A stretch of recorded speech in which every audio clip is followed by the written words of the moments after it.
So, for those of you who follow my tweets religiously, I know there aren't actually any of you, I just wanted to say it. You know that I'm recording this stupidly early in the morning, so I have no coffee and very, very little awake time. So please excuse any deviation from my script. This may end up being a semi-weekly podcast segment, but again, it's really early, so I don't even have a name for this yet. The basic idea is I'm just going to cover some news in the gaming, magic, and probably not the cooking world, because there's not much news there, that I doubt that Megan, Steph, or whoever else I get on the podcast will possibly care about.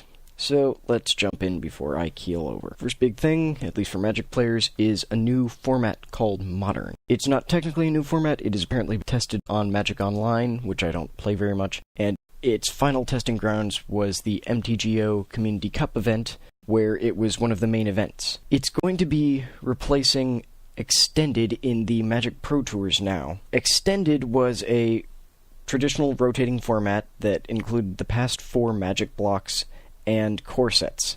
It's going to now be replaced with Modern, which is a non-rotating deck-constructed format that includes everything from the original Mirrodin block and 8th edition of the core set to right now. It's a bit confusing because technically the way it was set up was to be everything with the modern card format, the modern border, as some people call it, was going to be legal. There are a few snags because there are a couple cards that were reprinted in Cold Snap pre-constructed boxes that are not legal. Cards that were reprinted in the Commander boxes are not legal unless they were reprinted in one of the modern legal sets. And the brand new cards printed for the Commander are also not legal. There's also some controversy over the banned list, which is apparently crazy. I've only looked at it once or twice. It apparently includes a lot of lands. Every single one of the artifact lands is banned. Valakut the Molten Pinnacle is banned because they said something about it being a very boring, but not so much boring, but very easily overpowered. Dark Depths is banned because people have realized that Dark Depths plus Vampire Hexmage is amazing, or possibly Dark Depths plus Hex Parasite is amazing. Jace 2.0 and Stoneforge are also banned because, of course. And then some Commander and Vintage staples are banned, including Umezawa's Jite, Skull Clamp, Sensei's Divining Top, and Mental Misstep. The Mental Misstep makes a little bit less sense to me, but I will link you to the article where they actually explain their reasoning and explain the banned list and also explain what exactly it is that they're trying to do with Modern. In some slightly older news, Borderlands 2 is official.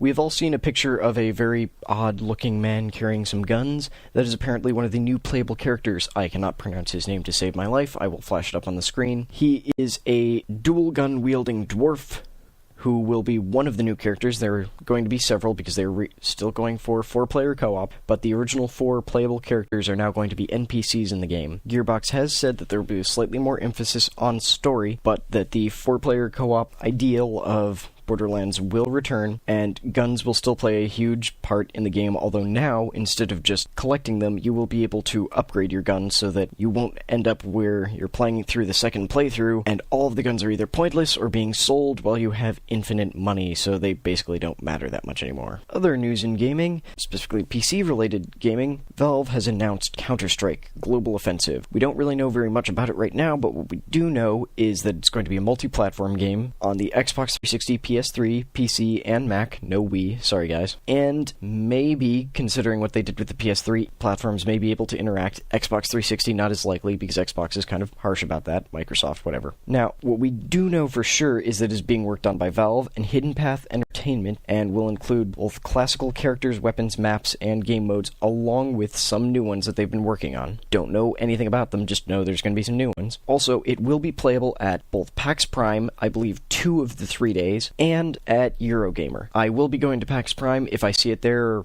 I'll try to play it. I'm not sure. We also sort of have a release date. We have a Valve release date, i.e. sometime in 2012, hopefully after Dota 2 and before Half-Life 3. Yeah, let's see if that works out well. Final bit of gaming-related news, there is a Calypso sales pack, a franchise pack on Steam going on right now. I don't know most of the games. I have not been following Calypso's career basically at all. Some of them are very interesting. All of the Tropico games are included, along with Dungeon, which is sort of a Dungeon Keeper game. It's not amazing, but those are the only 2 that I really know off the top of my head. So that's pretty much the end of gaming news. On to something else. Yeah, that something else really isn't actually news. Well, I guess it's sort of it. More it's shameless self-promotion, but can you really self-promote on your own show? Let's see if we can. So, if you listen to the actual weekly podcast, you would have heard that most of our actual speculation ended up being on about how exactly Innistrad is going to play white. We mostly focused on what horror elements would fit into white, but Steph had some other ideas. Now, before I continue, I will warn you, this is spoiler territory, because it relates to the latest From the Vault, specifically Legends. They announced what all the cards are going to be, and with every From the Vault, there is one card that is going to be in the next set. So I'm going to be talking about that right now. I will flash up the time when you can continue listening if you don't want to hear about this part. So, let's start.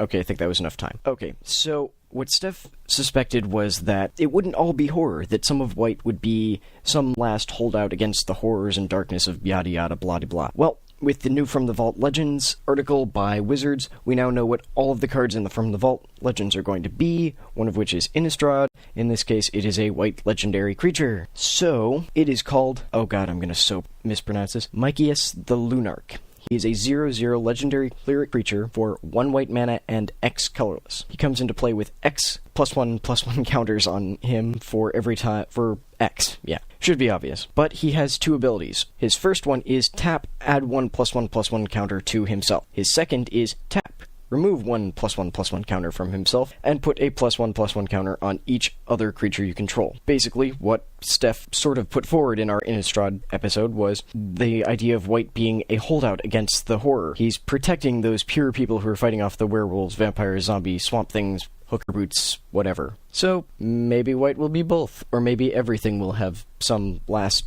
holdout color of thing, who knows. On to the next real sort of topic. So, welcome back, anti-spoiler people. Guys, don't tell them what I said about them.